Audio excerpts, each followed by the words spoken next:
आपण पाचोरा शहरातील विविध विकास कामांचं भूमिपूजन आणि लोकार्पण आपल्या आणि पाचोरावासियांच्या साक्षीने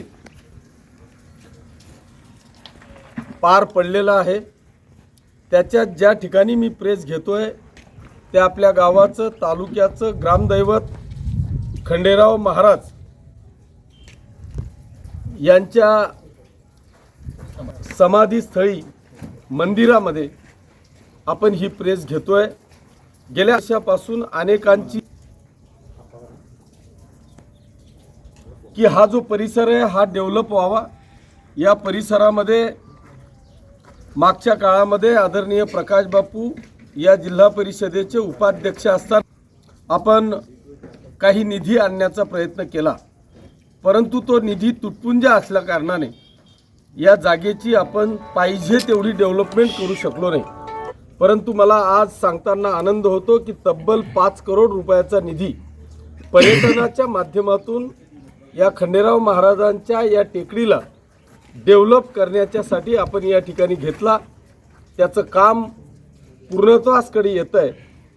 जर मी आज थेट बायकार थेट आपल्या मंदिरापर्यंत वरती आलेलो आहे, मला असं वाटतं की येणाऱ्या 6 महिन्याच्या आत या परिसराचं चित्र बदललेलं आपल्याला दिसेल।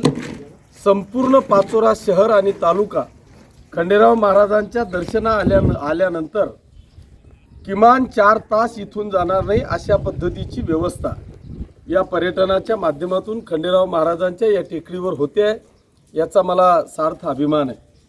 आपण दुसरा एक प्रयत्न केलेला आहे की जे तरुण आहेत त्या तरुणांना क्रीडा संकुलाची अनेक वर्षापासूनची मागणी होती। आपण ज्या ठिकाणी क्रीडा संकुल घेतोय त्या क्रीडा संकुलामध्ये 400 मीटरचा ट्रॅक आहे, सगळ्या प्रकारच्या व्यवस्था आहेत की जेणेकरून हा सगळा तरुण जो आपले भडगाव तालुक्याचा एक रेकॉर्ड आहे की इथे मिलिटरी असेल, पोलीस असेल, याच्यामध्ये उच्चांक गाठणारा आमचा पाचोरा आणि भडगाव तालुका आहे। त्यांच्या सगळ्या सुखसुविधांसाठी, व्यायामासाठी सगळ्या सुविधा उपलब्ध करून देण्याच्या करता 5 करोड रुपयाचा निधी आपण क्रीडा संकुलासाठी उपलब्ध करून दिला आहे। आणि त्या क्रीडा संकुलाला कनेक्टिंग आपण या पर्यटनाच्या माध्यमातून काकांबर्डीच्या या टेकडीला सुंदर असं डेव्हलप करून क्रीडा संकुलाच्या माध्यमातूनच वरती काकांबर्डीपर्यंत पोहोचेल अशा पद्धतीची व्यवस्था आपण केली। तिसरं आता यानंतर ज्याचं आपण भूमिपूजन करणार आहे ते म्हणजे कृषी भवनाचं। आता इथून गेल्यावर आपण कृषी भवनाचं भूमिपूजन करतो आहोत।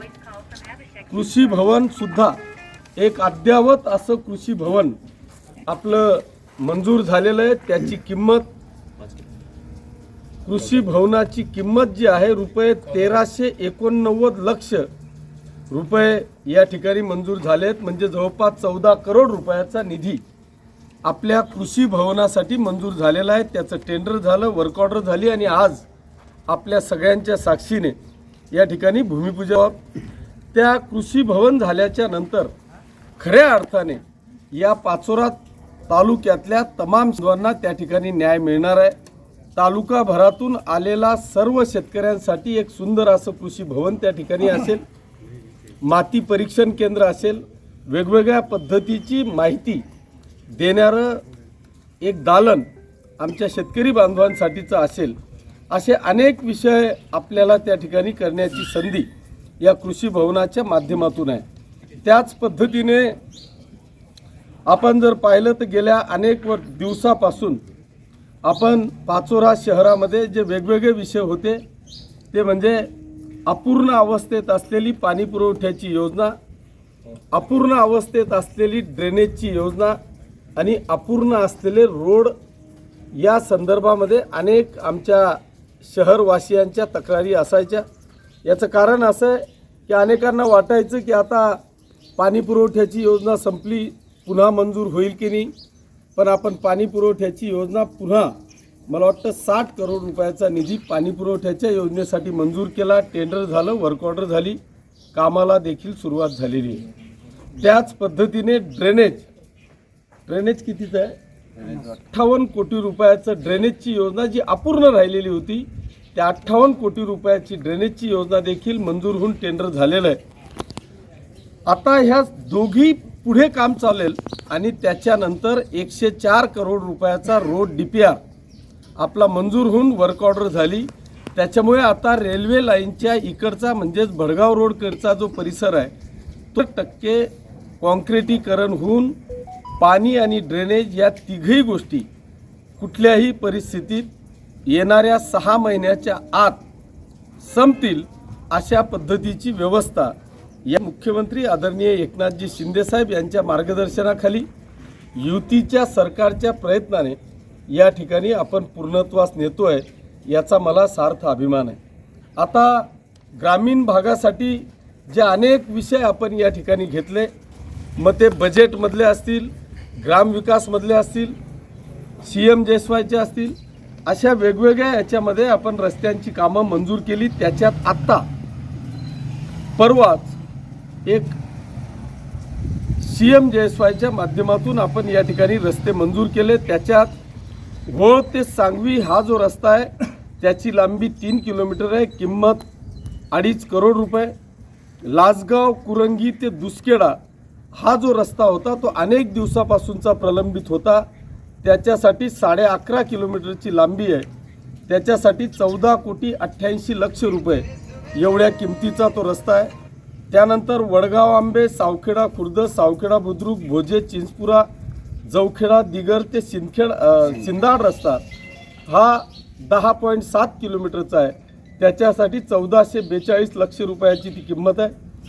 लोहारी बुद्रुक, आर्वे, मोंढाळे ते खडकदेवळा हा रस्ता लांबी 8.5 किलोमीटर, किंमत 1245 नगरदेवळा निपाणे ते तालुका हद्द हा ठाकरे रस्ता म्हणून प्रचलित आहे. तो गेल्या अनेक वर्षापासून त्याची मागणी होती. तो 8 किलोमीटरची लांबी 993 म्हणजे जवळपास 10 करोड रुपये. निपाणे ते आखतवाडे हा 3 किलोमीटर असलेला रस्ता, त्याच्यासाठी 4,62,00,000 रुपये मंजूर केलेले. नावरे, बांबरूड, मळगाव ते तालुका हद्द वडाळा हा देखील रस्ता अनेक वर्षापासून प्रलंबित होता. ती 5.5 किलोमीटरची लांबी आहे. त्याच्यासाठी 6,98,00,000 रुपये मंजूर करण्यात आलेले आहेत. निंबोरा, बोदर्डे, बोरनार, घुसर्डी रस्ता हा 8 किलोमीटरची लांबी आहे. याच्यासाठी 944 म्हणजे जवळपास 9.5 करोड. अशी एकूण लांबी 56.97 किलोमीटर म्हणजे जवळपास 57 किलोमीटरची लांबी आणि 74.31 लक्ष म्हणजे जवळपास 74.5 करोड रुपयाचा निधी आत्ताच त्याची प्रशासकीय मान्यता प्राप्त झाली. त्याचं टेंडर फ्लॅश झालेलं आहे. लवकरच त्याची देखील वर्क ऑर्डर होईल अशी शक्यता आहे. यानंतर इथे जर पाहिलं तर अल्पसंख्याकांसाठी भडगाव शहरासाठी अल्पसंख्याक आक्सानगरमध्ये म्हणजे अल्पसंख्याक वस्तीमध्ये जवळपास 1.5 करोड रुपयाचा निधी आपण मंजूर केलेला आहे. मागासवर्गीय म्हणजे दलित वस्तीसाठी पाचोरा आणि भडगाव तालुक्यातल्या अनेक गावांमध्ये आपण विषय मार्गी लावायचा प्रयत्न केला. मागच्या 8 दिवसापूर्वी 5 करोड रुपयाचा निधी मागासवर्गीय वस्तींसाठी आणला आणि आत्ता पुन्हा 3 तारखेला 5 करोड रुपयाचा निधी पुन्हा आपण या ठिकाणी आणलेला आहे. पाचोरा आणि भडगाव तालुक्यातलं मागासवर्गीय वस्तीचं, दलित वस्तीचं एकही काम आता शिल्लक राहणार नाही याची काळजी आपण घेतलेली आहे. गाववाईज मी कदाचित सांगू शकेल, परंतु आता ती मोठी यादी असल्यामुळे मी तुम्हाला गाववाईज सांगणार नाही. त्यानंतर 25-15 मध्ये पूर्वी 6 करोड रुपये आणले आणि आता हा 5 करोड रुपयाचा GR त्याची टेंडर झालं. वर्क ऑर्डर आता आज उद्यामध्ये वर्क ऑर्डर त्याची होईल. याचा हा 500 लक्षचा म्हणजे 5 करोड रुपयाचा निधी याला देखील आणलेला आहे. आणि याच्यात आपण मागच्या काळामध्ये जवळपास 250 ते 300 किलोमीटर रस्ते, शेतपानंद रस्ते या ठिकाणी मंजूर केलेले होते. परंतु अजून अनेक आमच्या शेतकरी बांधवांच्या या शेतीच्या संदर्भात अडचणी होत्या.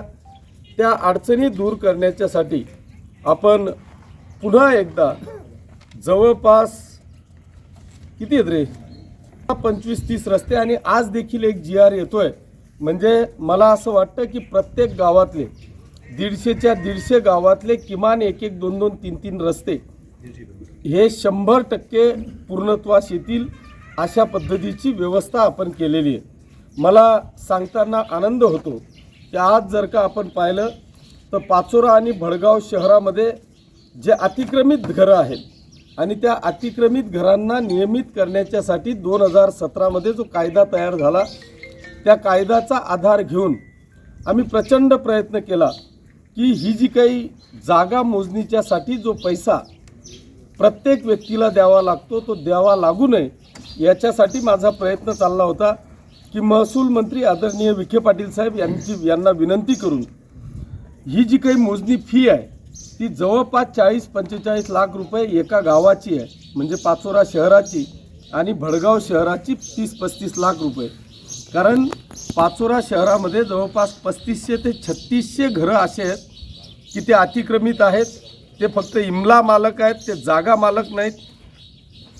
म्हणून ह्या जागांची मोजणी फी ही शासनाने द्यावी किंवा नगरपालिकेने द्यावी किंवा DPDCने द्यावी असा माझा 1-2 वर्षापासूनचा प्रयत्न होता। त्या प्रयत्नांना मला यश आलं नाही, परंतु नगरपालिकेमध्ये आपण असं ठरवलं की नगरपालिकेची डायरेक्ट 40-50 लाख रुपये देण्याची कुवत नाही, पण करणं गरजेचं आहे। म्हणून आम्ही जवळपास 7-8-10 टप्पे ह्या 30-35 म्हणजे 3-3.5 हजार घरांचे 7-8-10 टप्पे पाडले आणि त्या टप्प्यांमध्ये टप्प्याटप्प्याने हे सगळे अतिक्रमित घरं नावावर करण्यासाठी ती जागा मोजणं पहिल्यांदा गरजेचं आहे। म्हणून आपल्या नगरपालिकेचे प्रशासकीय अधिकारी आदरणीय देवरे साहेब यांनी मला वाटतं 10 लाख रुपये मोजणी फी 4 लाख रुपये भरले सध्या 4 लाख रुपये आत्ता भरलेले आहेत। 10 लाख रुपये पहिल्या टप्प्यामध्ये आपण भरणार आहोत। आता तातडीने तो जो पहिला टप्पा आहे तो पहिला टप्पा मोजून आणि तात्काळ ते घरं आपल्याला कसे नावावर लावता येतील हा प्रयत्न आपला चाललेला आहे। तीच परिस्थिती भडगाव शहरात आहे। भडगाव शहरातले सुद्धा एक 10 लाख रुपये भरून ते सगळे जे अतिक्रमित घरं आहेत ते घरं नावे लावण्याच्या संदर्भातला प्रयत्न आहे। तिसरा एक महत्त्वाचा विषय पाचोरा शहरातला होता की पाचोरा शहरातलं डॉक्टर बाबासाहेब आंबेडकरांचा जो पुतळा आहे तो गेल्या अनेक वर्षापासून त्या ठिकाणी बसवलेला आहे आणि आमच्या सर्व समाज बांधवांची अशी मागणी होती की या पुतळ्याची उंची वाढावी। कारण शेवटी बाबासाहेबांची एक विचारांची उंचीचा विचार जर का आपण केला तर त्यांच्या विचारांच्या उंचीला न शोभणारा तो पुतळा होता। म्हणून सर्व समाज बांधवांचा आग्रह होता की बाबासाहेबांच्या पुतळ्याची उंची वाढवावी। आम्ही या जिल्ह्याचे जिल्हाधिकारी माननीय आयुषजी प्रसाद यांच्या वेळोवेळी भेटी घेऊन त्यांच्याकडून आपल्याला सिग्नल मिळालेला आहे। आम्ही नाशिकची एक एजन्सी आहे जे मूर्तिकार आहेत की ज्यांनी महाराष्ट्रामध्ये जवळपास 70-80% पुतळ्यांचं काम महाराष्ट्रातल्या त्यांनी केलेलं आहे। अशा या एजन्सीला आमंत्रित करून रीतसर आपण टेंडर काढून त्यांना टेंडर दिलेलं आहे। तो सगळा अहवाल मागवण्याचं काम मला वाटतं नगरपालिका प्रशासनाकडून चाललेलं आहे। निश्चितपणे येणाऱ्या काही महिन्यात बाबासाहेबांच्या पुतळ्याची उंची वाढून पुन्हा त्या पुतळ्याचं सुशोभीकरण आपल्याला त्या ठिकाणी करता येणार आहे। आणि तिसरा महत्त्वाचा विषय की आपण या विषयाबरोबरच महात्मा ज्योतिबा फुलेंचं स्मारक आपण मागच्या काळात उभं केलं, संभाजी महाराजांचं स्मारक आपण उभं केलं, परंतु आपल्याला त्या ठिकाणी पुतळ्यांचं नियोजन करायचं आहे। म्हणून त्याचा देखील प्रस्ताव माननीय जिल्हाधिकारी महोदयांकडे टाकलेला आहे। त्याच पद्धतीने आम्ही भडगाव नगरपालिकेमध्ये थोडीशी अडचण टेक्निकल अशी आहे की नगरपालिकेकडे जागेची अवेलेबिलिटी नाही। त्याच्यामुळे जिल्हाधिकारी महोदयांना मी पत्र देऊन त्यांना विनंती केली आहे की शासनाची जी जागा आहे मग ती महसूलची असेल, जिल्हा परिषदेची असेल, BNCची असेल, या सगळ्या विभागांकडून ह्या जागा आम्हाला उपलब्ध करून द्याव्या की जेणेकरून आज भडगाव शहरामध्ये कुठल्याही पुतळ्याची निर्मिती झालेली नाही आणि म्हणून एकाच वेळेस बाबासाहेब असतील, छत्रपती शिवाजी महाराज असतील आणि महात्मा ज्योतिबा फुले या तिघांचीही पुतळ्यांची निर्मिती करण्याचा प्रवास आपण आता नगरपालिकेच्या माध्यमातून मान्य जिल्हाधिकारी यांच्यापर्यंत पोहोचवण्याचा प्रयत्न केलेला आहे। त्याच्यामुळे येणाऱ्या काळात पाचोरा आणि भडगाव मतदारसंघामध्ये शहरामध्ये 100% हे तिघही पुतळ्यांची निर्मिती होईल याचा मला सार्थ विश्वास आहे, अभिमान आहे।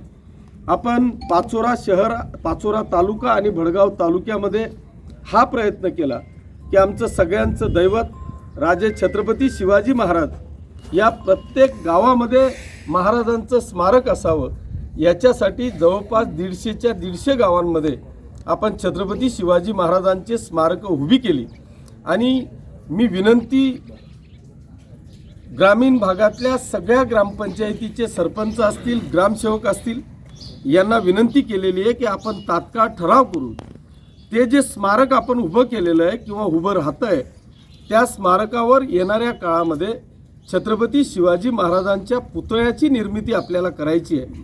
त्याच्यासाठी लागणाऱ्या ज्या ज्या काही परवानग्या आहेत त्या सगळ्या परवानग्या मिळवण्याच्यासाठी आपल्या गावातली ग्रामसभा घेऊन ठराव करून माननीय जिल्हाधिकारी महोदयांकडे जर का पाठवलं तर मला वाटतं 7 दिवसाच्या आत जिल्हाधिकारी महोदय या प्रत्येक गावाला परवानगी देतील अशा पद्धतीची त्यांनी आम्हाला आश्वासित केलेलं आहे।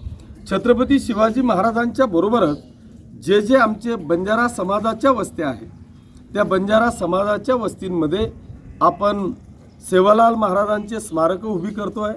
त्याच पद्धतीने ज्या ज्या ठिकाणी आमच्या आदिवासी वस्त्या आहेत त्या आदिवासी वस्तींमध्ये एकलव्य महाराजांचे स्मारक आपण उभे करतोय।